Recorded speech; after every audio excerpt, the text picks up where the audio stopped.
Mesdames, Messieurs, bonsoir et merci de suivre la télévision du Burkina à la une de l'actualité ce soir. Une arnaque qui se chiffre à plus de 3 milliards de francs CFA. Un collectif de traders tire la sonnette d'alarme et invite les autorités à faire pression sur le groupe incriminé. Au départ, ce groupe avait promis plus de richesses aux investisseurs qui attendent depuis 2016 les retombées de leurs placements financiers. Le dossier de cette édition porte sur un attribut bien connu au Burkina et même hors de nos frontières, le chapeau de Saponé. Ce chapeau était la star de la Coupe d'Afrique des Nations en 1998, puisque porté par la mascotte de ce rendez-vous africain du football. Quelle histoire renferme ce chapeau? Réponse à suivre dans quelques instants. Mais avant le point sur le voyage officiel du chef de l'État en Arabie Saoudite, Roch Marc Christian Kaboré a pris part à Riyad au sommet arabo-américain contre l'extrémisme et le terrorisme. De retour en fin d'après-midi ce lundi, le chef de l'État s'est exprimé sur les affrontements entre Kolgowego et populations dans la région du centre-ouest. Nous l'écoutons.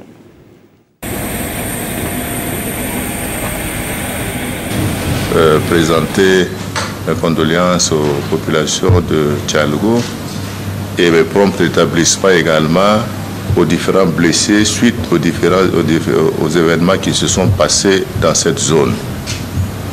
Je voudrais réaffirmer ici que force doit rester à la loi et que conformément aux dispositions qui ont été déjà prises, les enquêtes iront jusqu'au bout pour que les responsabilités soient situées et que des mesures définitives soient prises pour éviter de telles situations à l'avenir. Des propos recueillis par Yacouba Gamene et Pascal Kané qui nous promettent donc dans quelques instants le point sur le voyage du chef de l'État à Riyad. En attendant, nous poursuivons avec la plénière qui a réuni ce lundi les élus nationaux à l'ordre du jour. L'adoption de loi portant accord de financement des projets de développement conclus entre le gouvernement burkinabé et ses partenaires étrangers. Précision, Césaire Carfo et Vincent Kendrobego. 4 projets de loi adoptés ce lundi par l'Assemblée nationale sont relatifs à des financements en provenance de l'Association internationale de développement IDA. D'abord, il s'agit d'une autorisation de ratification de l'accord de don de 21 milliards de francs CFA pour le projet santé de la reproduction. Ensuite, il y a l'accord de prêt à IDA de 30 millions de dollars US, soit 18 milliards de francs CFA, pour le financement du projet de gouvernance économique et de participation citoyenne. Les députés ont également adopté l'accord de don et de prêt d'une valeur totale de 59,2 milliards de francs CFA de la part de IDA pour un appui aux réformes sur l'énergie et la gestion budgétaire. Le projet de transport et de développement des infrastructures urbaines a aussi fait l'objet d'accords de prêt entre le gouvernement et IDA. Le montant est de 55 milliards de francs CFA pour un projet qui vise à améliorer la mobilité urbaine et l'accès aux infrastructures dans les zones rurales ciblées. Autre projet de loi adopté, la loi portant autorisation de ratification de la Convention du Conseil de l'Europe sur la contrefaçon des produits médicaux, signée à Moscou en octobre 2011. Et enfin, il y a l'accord de prêt à la BID, la Banque islamique de développement, de la somme de 25,9 millions d'euros pour le projet de développement agricole du Soum. Le président de la CENI s'est rendu à la mairie de l'arrondissement 4 de la ville de Ouagadougou. Vous le savez, l'arrondissement est concerné par la reprise des élections municipales partielles. Newton Ahmed Barry est allé rappeler les enjeux de ces élections aux membres du bureau de vote. Reportage signé Konsoun Koulibaly et Zoubaviel David Abiré. Le président de la CENI, la Commission électorale nationale indépendante, est ici dans l'arrondissement 4 de Ouagadougou pour encourager les formateurs des membres des bureaux de vote. À une semaine des élections municipales partielles et complémentaires, Newton Ahmed Barry tient à rappeler les enjeux de ces élections. À partir de cet instant, dans les 19 communes, les commissaires en charge de veiller sur le scrutin dans les différentes communes où la reprise a lieu rencontrent évidemment les formateurs qui vont former les membres du bureau de vote. Il fallait donc que je vienne rencontrer les formateurs qui vont s'adresser aux membres du bureau de vote parce que c'est la dernière étape, mais c'est une étape très délicate. Parce que évidemment de la bonne formation des membres du bureau de vote dépend aussi in fine la bonne tenue de l'élection. À la suite de cette formation, ce sont plus de 900 membres des bureaux de vote qui seront formés sur le processus électoral. Depuis l'enlèvement du matériel jusqu'à l'installation des bureaux de vote et le processus électoral, je veux dire du matin jusqu'au soir, comment ça doit se passer et comment les électeurs doivent passer pour voter et à la fin comment les membres du bureau doivent se comporter, surtout pour l'établissement des PV, les feuilles de dépouillement, les feuilles de résultats, c'est-à-dire et les enveloppes, l'emplissage des enveloppes pour pouvoir transmettre les résultats au niveau de la CIA. La CENI rencontrera ses différents démembrements ce mardi 23 mai 2017 pour un dernier point sur l'organisation de ces élections municipales partielles et complémentaires. On en vient à cette histoire d'arnaque. Le collectif des traders de Social Bee Investing invite les autorités à faire pression sur le groupe Breba Finance. Le collectif exige le remboursement de plus de 3 milliards de francs CFA. Breba Finance avait promis faire fructifier l'argent investi en bourse. Mais voilà, depuis 2016, aucun copec n'a encore été perçu. Daouda Ouattara et Zalissa Sanfo nous en disent plus. Réunis au sein du collectif des traders de Social Bee Investing, ils s'insurgent contre un seul homme, Michael Wenkouni Breba, PDG du groupe Breba Finance. Il leur avait promis la fortune, le gain rapide à travers le trading, et ils y ont cru. Hebdo 10 consiste à investir un montant allant de 100 000 à 2 500 000. Breba se sert de cet investissement pour trader. Serait dit que le trading est une activité très rentable, pouvant aller jusqu'à 200% de bénéfices par une seule opération. Après une année de fonctionnement, ce qui leur avait fait miroiter un jour est devenu leur cauchemar. À partir d'avril 2016, nous, investisseurs, avons commencé à rencontrer des difficultés pour retirer nos placements à cause d'abord d'une supposée maintenance du site au fin de migrer vers une plateforme plus professionnelle. Depuis lors, les demandes de retrait se voient régulièrement annulées. Le premier objectif que nous poursuivons demeure le remboursement de notre capital et les intérêts, en un mot notre back-office tout entier. Cela est un dû qui s'élève, mesdames et messieurs, à 3 618 millions de francs CFA. Selon les membres de ce collectif, plusieurs plaintes ont été déposées individuellement et collectivement à la gendarmerie et à la police. Mais après une année, rien n'est encore fait. Alors ils appellent les plus hautes autorités à se pencher sur leur sort. En revanche, les retombées sont palpables du côté du projet REC, entendez registre électronique de consultation. Piloté dans 2 régions, le projet s'étend désormais à d'autres localités du pays. La prise en charge sanitaire des enfants de 0 à 5 ans et la réduction du taux de mortalité sont dans la ligne de mire de ce projet. Jean-Hugues Bayala et Estelle Judith Sogba. Les médecins-chefs des districts sanitaires du nord, de la boucle du Moun et de l'Est prennent connaissance du registre électronique de consultation qui sera bientôt disponible dans leur formation sanitaire. C'est un dispositif qui permet de mieux prendre en charge et de soigner les enfants de 0 à 5 ans. Tous les centres de santé et de formation sociale CSPS situés dans les régions concernées seront dotés de kits solaires et une tablette digitale avec application mobile. L'application mobile, c'est vraiment le cœur du projet. C'est un outil, un appui à l'agent de santé qui lui permet de mieux faire son travail. Donc concrètement, la maman vient avec son enfant dans le CSPS. L'infirmier va utiliser la tablette durant la consultation comme une aide, comme un outil. C'est-à-dire on va lui demander est-ce que l'enfant a la fièvre, quel est le poids de la taille de l'enfant, est-ce que l'enfant a tel symptôme. Et donc en entrant toutes ces informations dans l'application, l'infirmier va avoir un diagnostic. Et quand on lui donne un diagnostic, on lui donne un traitement associé. C'est une innovation qui est très bénéfique et si vraiment cette innovation est très rigoureusement suivie sur le terrain, nous aurons en tout cas des enfants qui seront en très bonne santé et nous aurons aussi en tout cas de moins en moins de consultations parce que c'est une prise en charge holistique de l'enfant qui est établie à travers cette innovation. Ce dispositif était en marche depuis 2015 au Burkina dans 2 régions Il a permis de couvrir 16 districts sanitaires et à peu près 30% des CSPS du pays. Cette première phase s'achève en décembre 2017 et avec l'appui du ministère de la Santé et de l'UNICEF, la seconde phase s'étendra jusqu'à la fin de l'année 2019. Un conseil des sages, c'est la stratégie adoptée par la Ligue islamique pour la paix au Faso. L'atteinte des objectifs de la structure dépend de ce conseil chargé de mener des activités de sensibilisation, lesquelles sont axées sur la recherche de la stabilité au Burkina.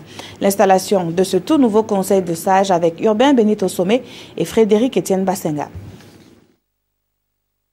Ils sont 24 conseillers délégués par la Ligue islamique pour la paix au Faso et reçoivent ici leur insigne ainsi que leur accréditation. Appelé Conseil de sages au service de la paix, cette nouvelle structure islamique doit œuvrer à renforcer l'unité nationale et à faire la promotion du vivre ensemble entre les Burkinabés. Le Burkina a traversé des périodes très difficiles. On s'est dit qu'est-ce qu'on peut faire pour apporter un plus pour rechercher la paix au niveau de tous les Burkinabés. C'est ça qui nous a guidés, en tout cas à créer cette Ligue islamique pour la paix. On a été chez le cardinal, on a échangé, qui a montré sa disposition à tout moment pour qu'ensemble on puisse rechercher la paix. On a été voir le président des Assemblées de Dieu, M. Nyamuro, le pasteur Nyamuro. On a échangé, c'est le même souhait. Donc on se dit que toutes les composantes sont unanimes, qu'il faut ensemble rechercher la paix au Burkina Faso. Premièrement, nous allons nous approcher de nos frères musulmans et chrétiens et les non-religieux d'abord.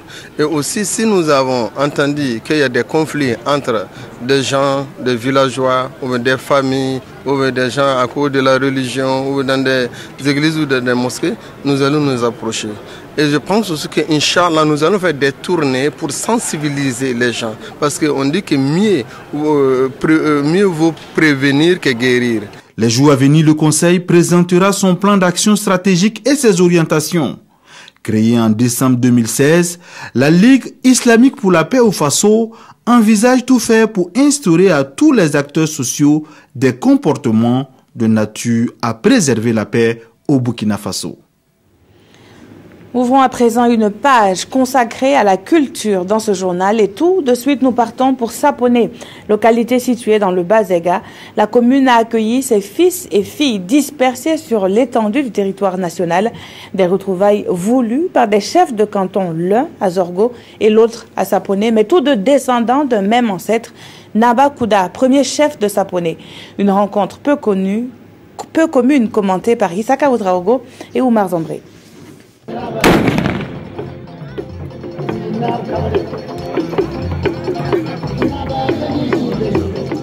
Des coups de fusil pour annoncer le retour au bercail des fils de Saponé à Saponé.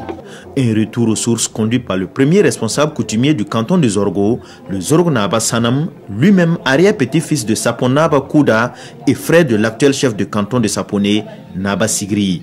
Jamais auparavant, ces deux chefs coutumiers ne s'étaient rencontrés en tant que chefs, fils d'un même aïeul. Et en ce jour spécial de leur rencontre, le moment est unique et intense.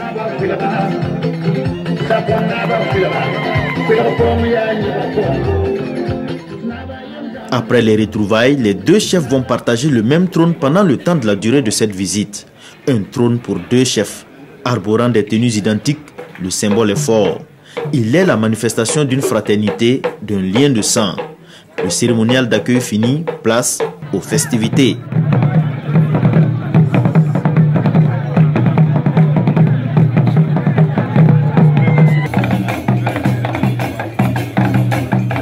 Plusieurs troupes de chants et de danse se sont succédées devant la tribune royale. Le chansonnier Zouk Nazaramda n'a pas manqué d'enflammer le public à travers un retour sur les faits historiques. Ici, c'est un flûtiste de la troupe Warba de Koupela qui s'adresse au chef de Zorgo et de Saponé dans un langage que seuls les initiés comprennent.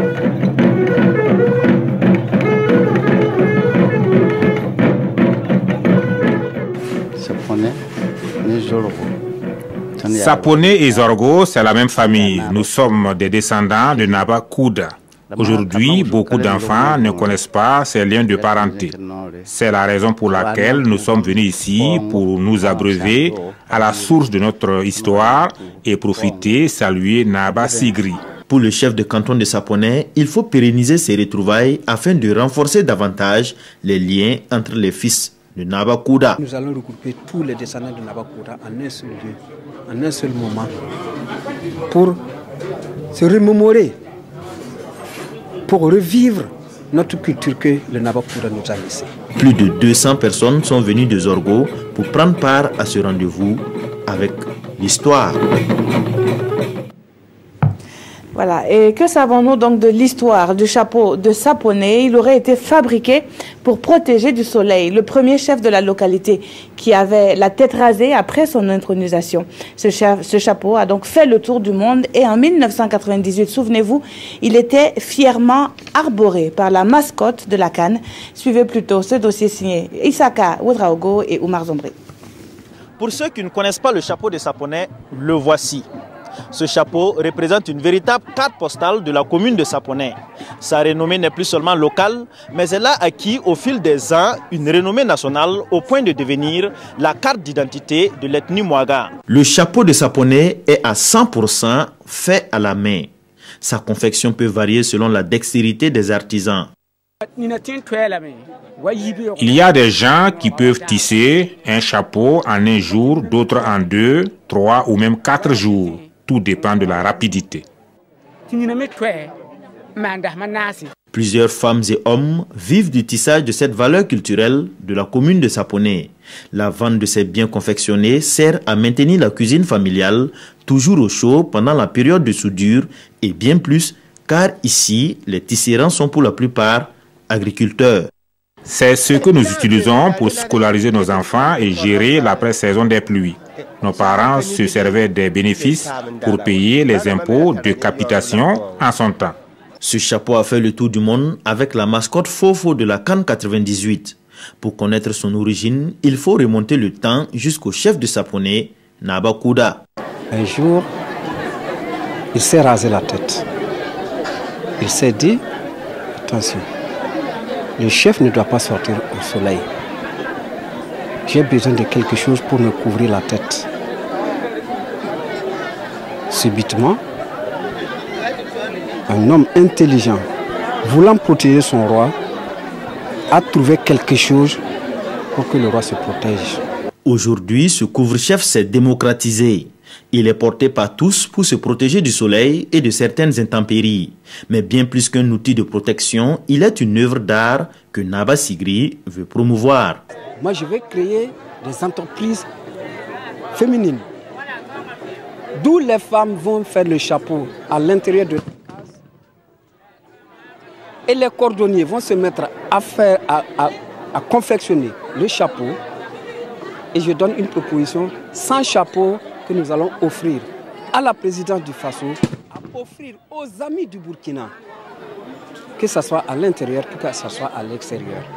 Présent à Saponay pour la cérémonie des retrouvailles des fils de Naba Kouda, Daniel Kaboré n'a pas pu s'empêcher de prendre quelques chapeaux pour lui et sa famille. Bon, j'ai payé pour aller donner à mes enfants et moi-même. Chaque fois, je vois que les messieurs portent ça. Donc c'est pour ça que j'ai payé. Le coût de ces chapeaux de Saponay dépend de la finition et de la qualité des matériaux utilisés pour son tissage. Il y en a pour toutes les bourses. Alors, si un jour vous faites un tour à Saponay, n'hésitez surtout pas de vous en procurer.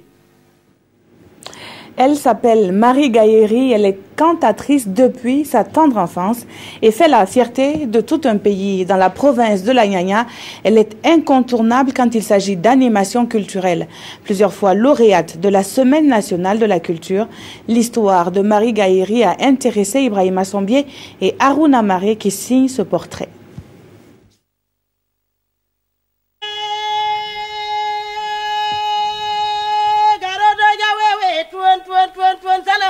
Sa voix résonne en toutes circonstances dans la Nyanya et dans les 4 coins du Gouloumou.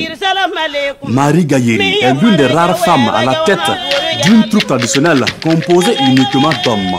Entre Marie Gailléry et le micro, c'est un parcours qui a pris son envol à l'âge de 16 ans dans la commune de Piela. et c'est le fruit d'un héritage familial. C'est ma mère qui chantait à l'époque et moi, j'ai pris la relève. Dans notre tradition, il est permis à l'homme et à la femme de chanter. Que ce soit pour de bonnes ou tristes nouvelles, je chante. Mais les chansons diffèrent en fonction des circonstances. Son premier album est sorti en 2008, après un tour sur le podium du concours des vedettes de la chanson traditionnelle initié par la RTB. Une compétition qui lui a permis de s'offrir le premier prix. Flûte, calebasse et guitare traditionnelle donnent du rythme à la mélodie du groupe.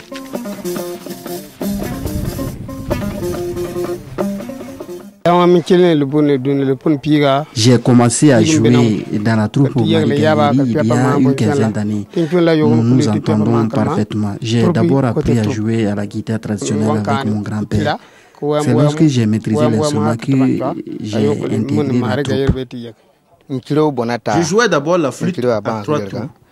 Ensuite, je suis passé à la flûte à 4 trous. Depuis lors, c'est cette flûte que j'utilise.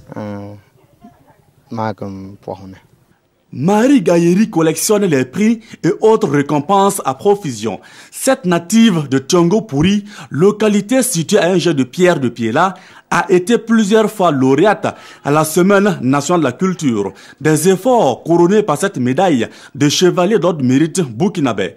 Dans cette bataille pour tirer la culture du Goulmou vers le haut, Marie Gayeri peut s'adosser sur son époux. Par rapport à sa carrière musicale, nous nous entendons et tout se passe bien. Elle a commencé à chanter étant jeune. Je l'ai épousée pendant qu'elle était dans la musique. Quand elle a une prestation, je l'accompagne ou je lui donne mon accord. Elle m'a toujours rendu compte de ses prestations. La troupe Marie Gayeri distille également ses notes au-delà du Goulmou. Des scènes qui lui permettent de perfectionner son art et de contribuer à la promotion de sa culture. À la une des parutions ce jour, les affrontements entre Kogolwego et population dans la région du centre-ouest. La revue de presse est avec Touabom Evelyne Dabiré. Les parutions de ce jour annoncent en chœur le drame survenu dans les villages de Tialgo et de Goundi dans le centre-ouest. Bilan, 6 morts, une dizaine de blessés et 2 disparus, informe le quotidien. Raison de ce carnage, une chèvre qui a coûté 6 morts, précise l'observateur Palga. Ce journal explique que tout serait parti du vol d'une chèvre et les Kolgouego auraient rançonné le coupable à payer une amende de 700 000 francs CFA. La famille du présumé coupable aurait été assiégée le 18 mai par des Kolgouego menaçants, venus récupérer ce qu'ils considèrent comme leur dû. Et dans ce méli-mélo, 3 coups de feu partent avec le bilan qu'on connaît. Mais que fait l'État dans tout ça? Interroge l'observateur Palga qui répond dans la volée. L'État ne cesse d'étaler son impuissance. Et pour preuve, poursuit ce journal, ces groupes d'autodéfense ont lancé maintes fois des actes de défiance envers la République et ses lois. Pire, reprend aujourd'hui au Faso, l'autorité de l'État est remise en cause car les pro-Kolgouego ont manifesté à maintes reprises pour exiger la libération des leurs arrêtés par la police. Ce journal rappelle quelques forfaits perpétrés par les Kolgouego. Paiement de dommages exorbitants dont on ne sait à quoi ça correspond, ligotage de présumés voleurs et en plus, poursuit l'observateur Palga, il s'illustre par des arrestations arbitraires, des tortures inhumaines et dégradantes, la détention dans des prisons de fortune où même les chèvres ne s'aventureraient pas en temps de pluie. Maintenant, ça suffit, s'écrit l'Express du Faso, qui avance qu'il faut siffler la fin de la récréation, ou du moins de cet autre banditisme qui ne dit pas son nom et qu'on est en train de légaliser, estime ce journal. En réplique, le gouvernement a pris un décret interdisant les activités des Kolgouego dans le Bourkiemde et le Sanguier. À ce propos, le quotidien conclut « Au travail donc, chers gouvernants, pour restaurer l'autorité de l'État ». Voici le dernier né dans le monde de la presse écrite. Queen Mafa Magazine est désormais disponible dans vos kiosques à journaux au prix unitaire de 2000 francs CFA. Merci d'avoir suivi ce journal qui s'achève à 21h. Christine Koulibaly vous retrouve en direct pour le journal de la campagne et à 22h30 pour la dernière session d'information. Très bonne suite de programme sur la télévision du Burkina.